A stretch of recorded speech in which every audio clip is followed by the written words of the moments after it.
Marcos capítulo 6. E partiu dali e chegou à sua cidade, e seus discípulos o seguiram. E quando chegou o sábado, ele começou a ensinar na sinagoga. E muitos ouvintes ficaram maravilhados, dizendo: De onde lhe vêm estas coisas? E que sabedoria é esta que lhe foi dada? E que maravilhas são feitas por sua mão? Não é este o carpinteiro, o filho de Maria e irmão de Tiago, José, Judas e Simão? E não estão aqui conosco as suas irmãs? E ficaram ofendidos com ele. Mas Jesus lhes disse: Um profeta não fica sem honra, a não ser na sua terra, entre seus parentes e até na própria casa. E não pôde fazer ali nenhuma obra maravilhosa, exceto impor as mãos sobre uns poucos doentes e curá-los. E ele ficou admirado com a incredulidade deles. Então ele percorreu os povoados ao redor, ensinando. Ele convocou os 12 e começou a enviá-los de 2 em 2, dando a eles autoridade sobre os espíritos imundos. E ele ordenou-lhes que nada levassem para o caminho a não ser bordão, nem mochila, nem pão, nem dinheiro no cinto, mas que calçassem sandálias e não vestissem 2 túnicas. E ele dizia-lhes: Quando quer que entrem numa casa, fiquem ali até partirem daquele lugar. E tantos quantos não vos receberem, nem vos ouvirem, ao partirem dali, sacudam a poeira da sola dos pés, como testemunho contra eles. Deveras vos digo que haverá mais tolerância no dia do juízo para Sodoma e Gomorra do que para aquele lugar. Aí eles saíram e começaram a pregar que as pessoas deveriam se arrepender, e expulsavam muitos demônios e ungiam muitos doentes com óleo e os curavam. Ora, o rei Herodes tomou conhecimento porque o nome dele havia se tornado bem conhecido, e ele dizia: João, o batizador, foi ressurreto dentre os mortos, e é por isso que os poderes estão operando nele. Outros diziam: Ele é Elias, e ainda outros diziam: Ele é um profeta como um dos profetas. Mas quando Herodes ouviu, ele disse: Este é João, quem eu decapitei. Ele foi ressurreto dentre os mortos.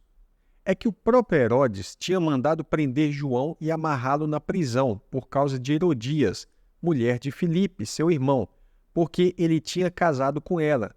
Pois João seguia dizendo a Herodes: Não é permitido ficar com a mulher de teu irmão.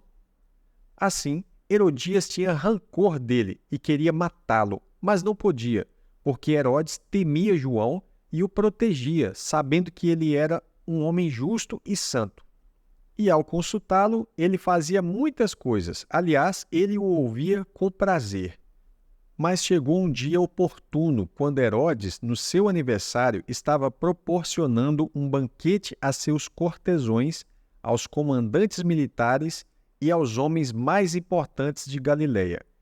Quando a filha da própria Herodias entrou e dançou e agradou a Herodes e aos convidados, o rei disse à jovem: Pede-me o que quiseres e eu te darei.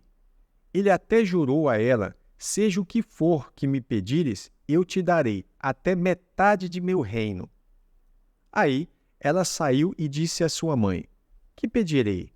E ela disse: A cabeça de João, o batizador. E voltando à presença do rei com pressa, ela pediu, dizendo: Quero que me dê agora mesmo a cabeça de João, o batizador, numa travessa.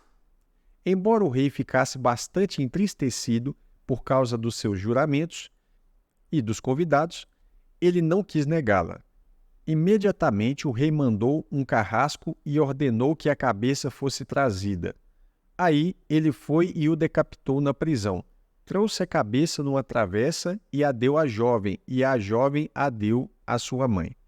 Tomando conhecimento, os discípulos dele vieram, retiraram o cadáver dele e o colocaram num túmulo. Os apóstolos ajuntaram-se a Jesus e lhe relataram tudo, tanto o que tinham feito como o que tinham ensinado. E ele disse-lhes: venham vocês mesmos sozinhos a um lugar deserto e descansem um pouco. É que tinha muita gente indo e vindo, e eles nem tinham calma para comer. Então eles se afastaram num barco a sós a um lugar deserto. Mas muitos viram eles partindo e os reconheceram, e correram a pé de todos os povoados e chegaram lá primeiro do que eles, e se ajuntaram a ele. Quando Jesus desembarcou, ele viu uma grande multidão e teve compaixão deles, porque eram como ovelhas sem pastor, e ele começou a ensinar-lhes muitas coisas. Quando o dia ficou bastante adiantado, os seus discípulos aproximaram-se dele e disseram: este é um lugar deserto e já é tarde. Despede-os para que vão às propriedades e aldeias circunvizinhas e comprem pão para si, porque não têm o que comer. Mas respondendo ele, lhes disse: deem vocês de comer. E eles lhe dizem: devemos ir comprar 200 denários de pão e dar-lhes de comer? Aí ele lhes diz: quantos pães vocês têm? Vão e vejam. Quando ficaram sabendo, disseram: 5, e 2 peixes. Então ele ordenou que todos se reclinassem em grupos sobre a grama verde. Com isso, eles se reclinaram em grupos de 100 e de 50. E tomando ele os 5 pães e os 2 peixes, e olhando para o céu, abençoou e partiu os pães e os deu a seus discípulos, para servirem ao povo. Ele também dividiu os 2 peixes entre todos. Todos comeram e ficaram saciados, e recolheram 12 cestos cheios de pedaços de pão e de peixe. Os que comeram os pães foram 5.000 homens. Em seguida, ele obrigou os seus discípulos a entrarem no barco e prosseguir para o outro lado, a Betsaida, enquanto ele despedia a multidão. Após despedi-los, ele subiu ao monte para orar.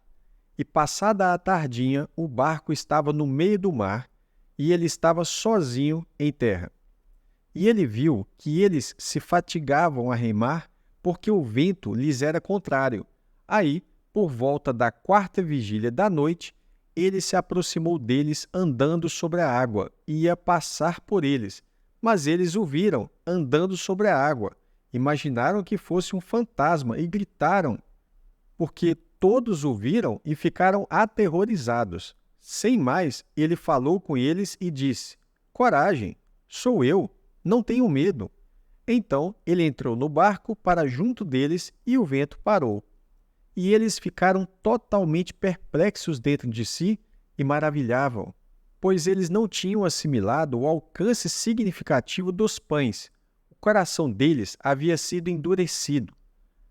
Após terem atravessado, chegaram à terra de Genezaré e ali atracaram. Ao saírem do barco, ele foi logo reconhecido e, percorrendo toda a região circunvizinha, começaram a carregar os doentes em macas para onde ouviam que ele estava. E aonde quer que ele entrasse, em povoados, vilas ou área rural, eles colocaram os doentes nas praças e suplicavam a ele que pudessem ao menos tocar na borda de seu manto. E todos os que tocaram nele foram curados.